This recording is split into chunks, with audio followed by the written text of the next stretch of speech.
ડભોઈના સિમડિયા ગામે નવી નગરીમાં વરસાદી પાણીનો ભરાવો થયો। રાતથી અવિરત વરસાદને પગલે નવી નગરી વિસ્તાર પાણીમાં ગરકાવ થયો। પાણીના નિકાલને લઈ સ્થાનિકોમાં જબરજસ્ત આક્રોશ જોવા મળ્યો। અનેક રજૂઆતો છતાં વરસાદી પાણીના નિકાલની કાર્યવાહી ન થતી હોવાનો દાવો। સ્થાનિકોના ઘરોમાં વરસાદી પાણી ઘૂસતા ઘરવખરીને નુકસાન પહોંચ્યું। સરપંચ, ઉપસરપંચ કે તલાટી જોવા સુદ્ધા ન આવ્યાની સ્થાનિકો આરોપ લગાવી રહ્યા છે અને પ્રશાસન તરફથી પાણીના નિકાલ માટે કાર્યવાહી કરવામાં આવે તેવી માંગ કરી રહ્યા છે।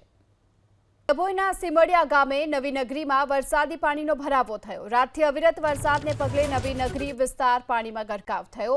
પાણીના નિકાલને લઈ સ્થાનિકોમાં જબરજસ્ત આક્રોશ જોવા મળ્યો। અનેક રજૂઆતો છતાં વરસાદી પાણીના નિકાલની કાર્યવાહી ન થતી હોવાનો દાવો।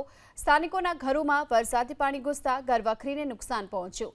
સરપંચ, ઉપસરપંચ કે તલાટી જોવા સુદ્ધા ન આવ્યાની સ્થાનિકો આરોપ લગાવી રહ્યા છે અને પ્રશાસન તરફથી પાણીના નિકાલ માટે કાર્યવાહી કરવામાં આવે તેવી માંગ કરી રહ્યા છે।